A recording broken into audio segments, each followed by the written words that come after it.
Halo teman-teman, ketemu lagi di belajar mandiri portofolio level 3 ya. Kalau di level 2 kalian sudah belajar tentang basic dan anatomi ya. Nah, sekarang kita coba membuat konsepnya dulu. Nah, ini saya sudah menyiapkan portofolio creative brief. Jadi creative brief itu biasanya adalah sebuah sheet ya, sebuah sheet seperti ini atau form seperti ini yang digunakan sebelum membuat desain. Nah, karena kita sekarang sedang membuat portofolio gambar, maka kita akan menggunakan creative brief juga namanya ya. Nah, ini bisa kalian download ya di di materinya. Nanti ada dua versi PDF sama versi Excel ya.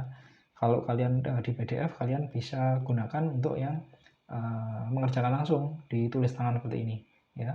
Sedangkan yang versi Excel bisa kalian gunakan untuk versi komputernya. Misalnya kalian akan memasukkan skornya ini dengan cara digital biar nanti otomatis kalkulasi ya.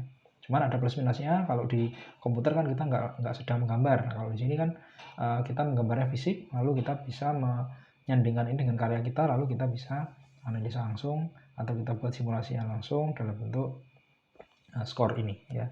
Nah, ini adalah bagian-bagiannya. Ini adalah kriterianya. Kriteria penilaian di portofolio gambar naratif itu ada 4, yaitu intelektual, kreativitas, estetika, dan teknik atau disingkat dengan IKET ya. Nah, jadi untuk mempermudah kalian harus ingat aja 4 kata ini ya.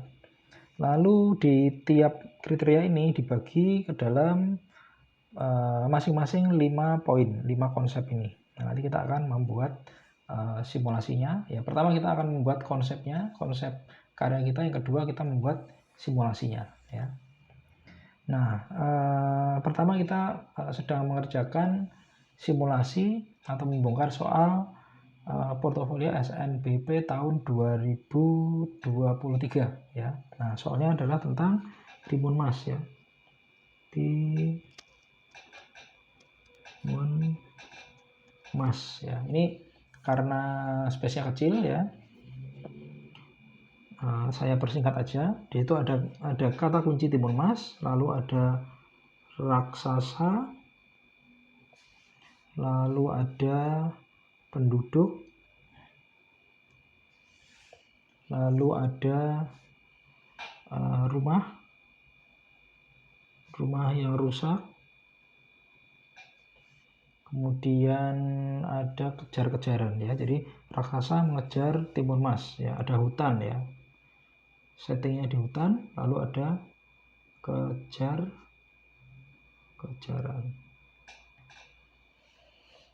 Dia yang namanya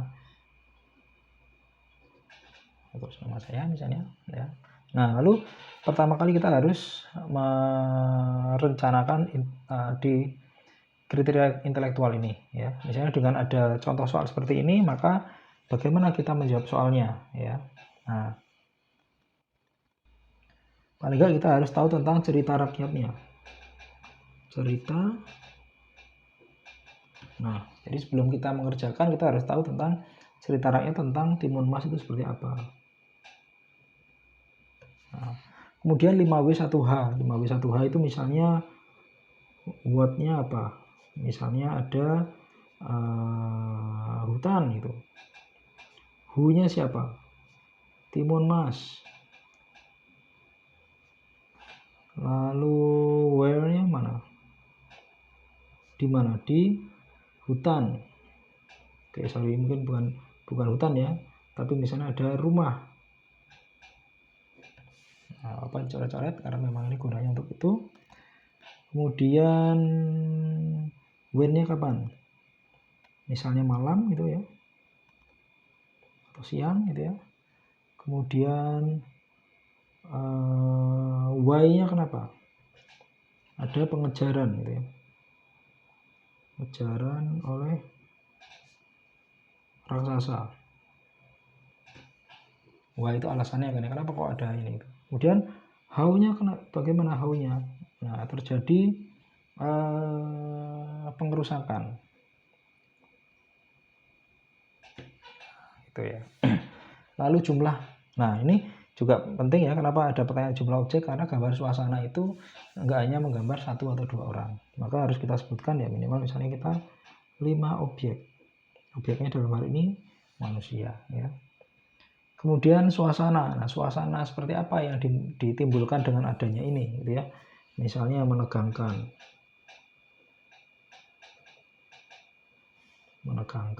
ya. Mencekam. Apa lagi? Ya kira-kira seperti itu ya. Nanti singkat aja biar nanti teman-teman nanti bisa berkreasi sendiri di sini. Interaksinya seperti apa? Berarti interaksinya ada kejar-kejaran ya. Berarti interaksi antara si raksasa dengan timun mas ya. Interaksinya adalah kejar-kejaran. Nah, atau misalnya ada yang terjatuh gitu, saling mendorong. Nah, misalnya seperti itu. Nah, ini adalah poin dari intelektualitas. Intelektualitas yang diukur adalah kepandaian. Ya, bagaimana juri itu bisa menilai kepandaian kita dari 5 poin ini. Lalu ragam objek, lalu kreativitas. Kreativitas itu apa yang dinilai? Itu adalah 5 hal ini. Ya. Oh ya, ini saya susun berdasarkan pengalaman saya menilai ya. Namun ini tidak persis ya. Lebih banyak ini. Jadi penilaian aslinya nggak sebanyak itu ya. Ya sama kayak kita membuat soal atau kisi-kisi kita buat lebih banyak dari soalnya. Biar nanti ketika kalian mengerjakan sebagian itu sudah mewakili ya. Ragam objek berarti kan objeknya ada manusia ya, ada pohon ya, ada rumah. Ditulis ulang aja ini misalnya. Rumah, ada raksasa, orangnya juga ada yang cewek, ada yang cowok ya, ada yang kurus, ada yang gemuk. Nah, ini bagian dari kreativitas ya. Ragam pelengkapnya apa? Misalnya hutan ya, karena di hutan ya pasti ada pohon besar ya, ada kelapa, ada rumput, ada semak, ada ular, ada monyet, ada burung. Nah, itu misalnya. Viewpoint itu apa? Sudut pandangnya dari mana? Nah, ini karena termasuk kreativitas ya. Misalnya kita gambarnya kita misalnya digambar dari semak-semak misalnya. Atau dari dalam rumah. Ini adalah sudut pandangnya, kita melihatnya dari mana menggambar ini.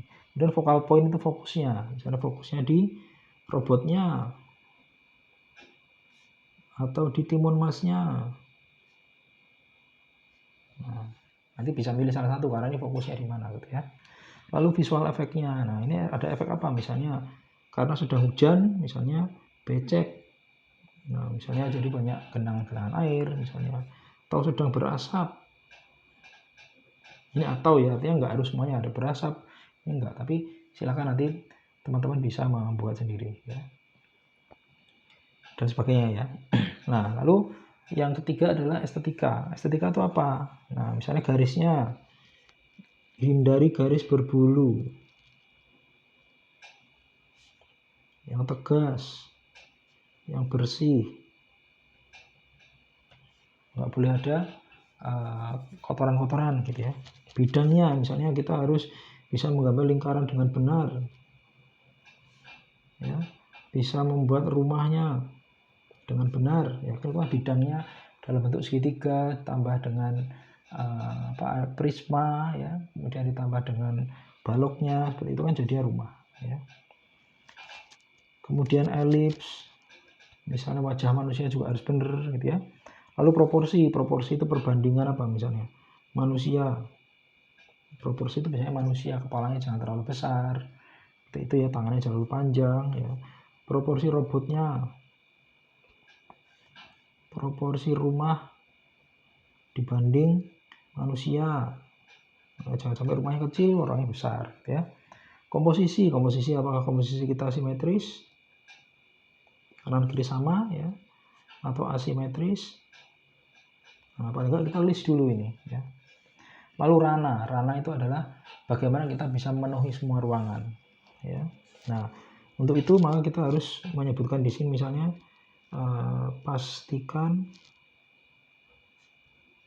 tidak ada ruang kosong. Tambahi dengan awan misalnya. Tambahi dengan burung. Tambahi dengan asap. Nah, itu adalah cara untuk memenuhi ruangan ya. Kemudian media. Nah, ini kita ke teknik ya. Teknik berarti misalnya media kita pensil ya. Ini pastikan bahwa ketika kita menggunakan pensil maka misalnya jangan didusel. Ya, jangan didusel. Artinya jangan digosok-gosok dengan tangan.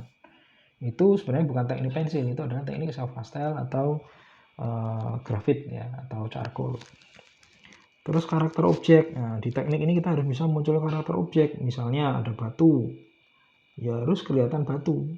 Ada kayu, ada kain, orangnya pakai kain kan ya. Kemudian apa misalnya robot, berarti ada apa, logam, harus kelihatan ya karakter material seperti ini.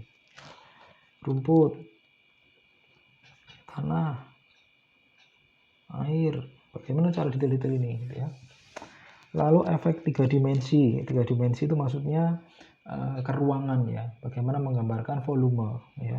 Maka di sini yang perlu kita pastikan adalah kita harus sudah membuat bayangan ya. Bayangan atau membuat shading atau arsir ya.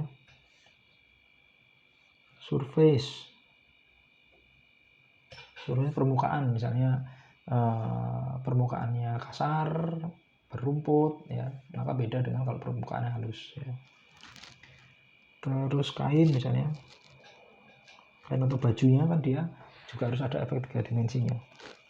Kemudian perspektif ini juga harus jelas, kita mau menggunakan berapa titik hilang, misalnya 2 titik hilang.